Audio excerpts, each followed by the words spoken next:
یہ ڈاکٹر رفعت صاحب کا سوال ہے کہ جن رشتہ داروں کے ساتھ ہم صلہ رحمی کرنے کے لیے بھلائی کا رویہ رکھتے ہیں مگر وہ ہماری جڑیں ہی کاٹتے ہیں، ایسے رشتہ داروں کے ساتھ کیسا معاملہ کرنا چاہیے؟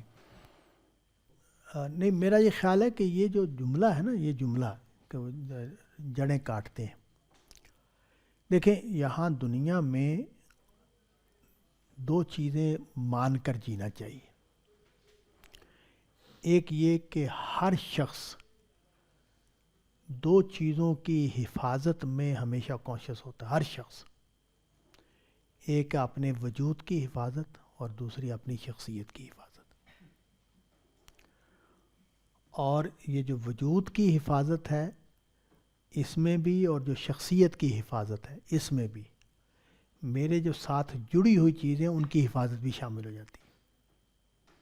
میرا گھر ہے، میرا گھر، بچے ہیں، میرے بہن بھائی ہیں، میرے اساتذہ ہیں، میرے دوست ہیں، وہ بھی شامل ہو جاتے ہیں۔ تو یہ جو ہے نا، یہ نیچرل بات ہے۔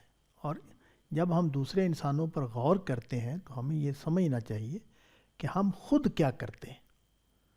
عام طور پر میں یہ دیکھتا ہوں کہ اس طرف ہمارا دھیان نہیں جاتا کہ ہم کہاں جھوٹ بولتے ہیں، ہم کہاں کنی کتراتے ہیں، ہم کہاں پورا سچ نہیں بیان کرتے، ہم کہاں دوسرے کو فریب دینے کی کوشش کرتے ہیں۔ سب کم ہم ہمارے اندر بھی پائے جاتے ہیں، یہ نہیں کہ دوسروں میں ہی پائے جاتے ہیں، ہم بھی یہ کام کر رہے ہوتے ہیں۔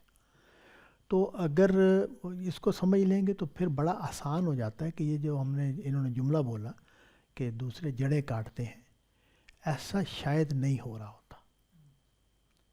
ہر آدمی جو ہے دوسرا، جس کو ہم دوسرا کہہ رہے ہیں، وہ اصل میں اپنے حقوق کی حفاظت میں جدوجہد کر رہا ہوتا ہے اور اس میں تجاوزات کر رہا ہوتا ہے۔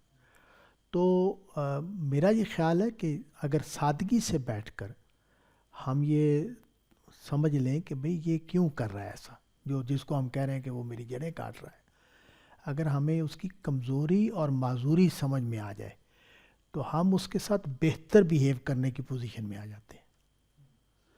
اور جب ہم اپنی ذات کی اپنی طرف کے اینگل سے صرف دیکھ رہے ہوتے ہیں تو پھر ہم اس کے مددگار نہیں بن سکتے۔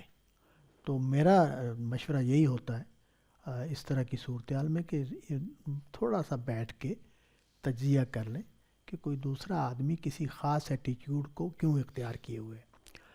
اور اگر یہ معلوم ہو جائے کہ نہیں، محض مجرمانہ، وہ بھی تو ہوتی ہے نا دنیا میں، محض مجرمانہ ایکٹیویٹی بھی ہو رہی ہوتی ہے۔ ظاہر ہے جو لوگ چوریاں کر رہے ہیں، ڈاکے ڈال رہے ہیں، قتل کر رہے ہیں، تو ان کے بارے میں تو ہم یہ اس طرح نہیں سوچتے۔ اور دیکھیں، کسی کا جان، کسی کا مال اور کسی کی آبرو، یہ جب اٹیک میں آتی ہے تو یہ سیدھا جرم ہے، اس کا کوئی جواز نہیں ہے۔ تو یہ ٹھیک ہے، اس کو ہم جرم کے طور پر ہی دیکھیں گے اور اس پر بات کریں گے۔ یہ جو ہے نا، یہ جو شکایتیں ہمیں ہوتی ہیں اپنے دوستوں رشتہ داروں سے، اس میں یہ ضرور دیکھنا چاہیے کہ بھئی دوسرا بندہ ایسا کیوں کر رہا ہے، اور یہ اس کا حق ہے کہ وہ اپنی جان اور اپنی شخصیت کی، اپنے وجود اور اپنی شخصیت کی حفاظت کے لیے سرگرم ہو، ایکٹیو ہو۔ اس کو مان کر اس کے بارے میں فیصلہ کرنا چاہیے۔